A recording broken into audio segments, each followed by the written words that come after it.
بسم اللہ الرحمن الرحیم. السلام علیکم عزیز طلبہ. کلاس 10 ہم یعنی کلاس 10 کا آج ہم یہ دوسرا لیکچر ہے ہمارا. اس لیکچر میں ہم 10 کلاس کی مشقی سوالات پہ بات کریں گے.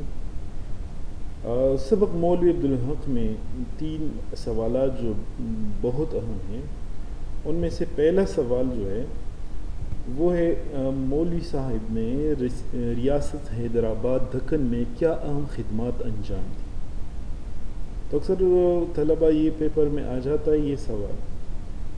تو اس سوال کا جواب کچھ یوں ہے: مولوی عبدالحق صاحب نے ریاست حیدرآباد دکن میں انجمن ترقی اردو کا دفتر قائم کیا. آپ کے ایک پوائنٹ یہ ہو گئے. دوسرا ہے عثمانیہ یونیورسٹی کے قیام کا منصوبہ بھی انہوں نے بنایا تھا. ٹھیک ہے. دوسرا، جب اردو یونیورسٹی بنی تو اس کے لیے دارالترجمہ قائم کیا. یہ تیسرا ہو گیا. جس میں بلند پایا مترجم جمع کی جو دوسری زبانوں کی علوم و فنون کو اردو میں منتقل کرتے تھے. ان تراجم کے ذریعے ثابت ہوا کہ اردو بھی کامیاب ذریعہ تعلیم بن سکتی ہے. اچھا، پھر دوسرا سوال ہے کہ مولوی عبدالحق صاحب نے انجمن ترقی اردو کا دفتر اورنگ آباد سے دلی کیوں منتقل کیا؟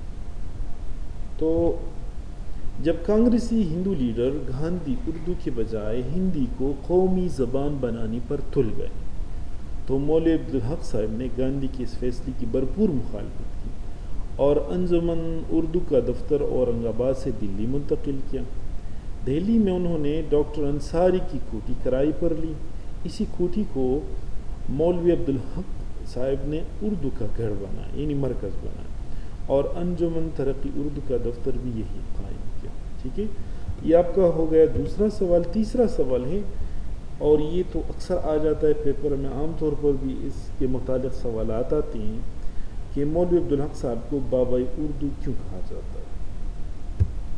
تو اس کا جواب ہے مولوی عبدالحق صاحب نے اردو زبان کی ترقی و اشاعت کے لیے بے پناہ خدمات انجام دی. اس وجہ سے انہیں بابائے اردو کہا جاتا ہے.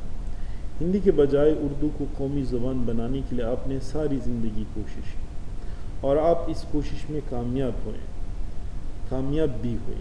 جب انجمن اردو کے اخراجات میں اضافہ ہوا تو آپ نے اپنا کل اثاثہ انجمن اردو کے لیے وقف کر دیا، جو اس زمانے میں 5 لاکھ سے زیادہ تھا. قیام پاکستان کے بعد جب انہوں نے کراچی میں انجمن کا دفتر کھولا تو اسی عمارت میں اردو کالج بھی کھول دیا. یہ صرف مولوی عبدالحق صاحب ہی تھے جو اردو کے لیے لڑتے بڑھتے تھے. اس دور میں اردو کی اشاعت جس انداز میں مولوی عبدالحق صاحب نے کی، اس طرح کسی نے نہیں کی. اس وجہ سے بلا شبہ مولوی عبدالحق صاحب کو بابائے اردو کہا جاتا ہے.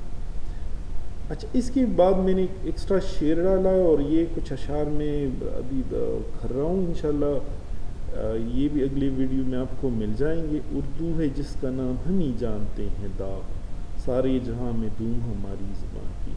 اگر آپ کسی جو آنسر آپ لکھتے ہیں اس کے بعد اپنے جواب کی نیچے اگر آپ کو کے پاس اس حوالے سے کوئی شعر موجود ہوتا ہے تو یہ اس پہ مارکس جو ہے ان کے زیادہ ہونے کے زیادہ وہ موجود ہوتے ہیں، مطلب چکر اس سے خوش ہوتے ہیں. بہت شکریہ.